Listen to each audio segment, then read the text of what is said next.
Okay, we're going to try some examples using our parallel line patterns and some of the angle theorems that we've already learned so far. So I am just going to make a little recommendation. I made myself a little tiny, I don't want to call it a cheat sheet, but a little reference sheet with the 4 patterns we learned about complementary, supplementary, reflex, and opposite angles. And then that has my Z pattern, F pattern, and C pattern.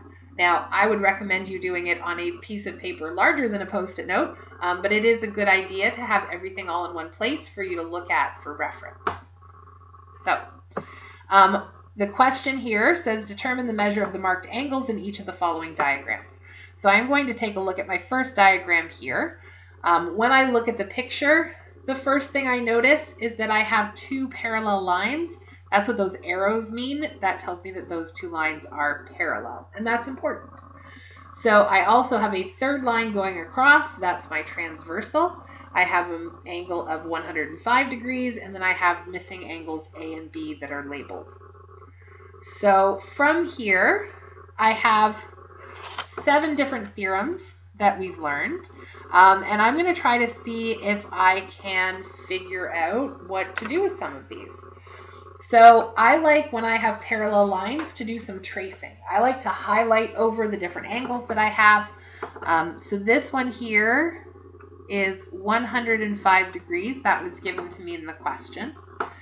And I noticed that this angle on this side, A, right, is the first one that is missing.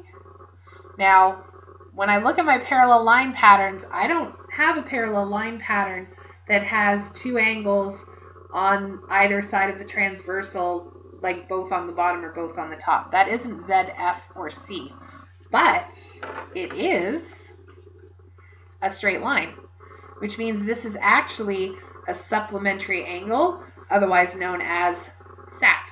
So I can actually use SAT to find this angle. It's not the only way I can do it, but it is definitely one of the ways. So I think that's maybe what I'm going to do.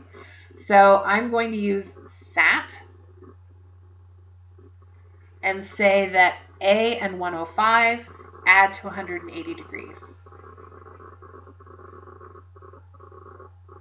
And then all we need to do from here is solve by subtracting 105 from both sides. So 180 take away 105 is 75 degrees. So I'm going to write 75 degrees in the box for my answer. Now you'll notice I don't care if you put the degrees in your calculations, but you should have it on your final answer. Okay, and I do like to label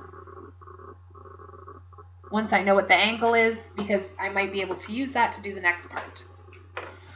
Okay, so I am still trying to find angle B, and I was tempted to do this one first because angle B actually makes a very nice Z pattern with that 105.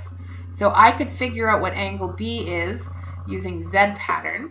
Now that I know what angle A is, I actually could use C pattern with that 75 degrees and calculate what angle B is.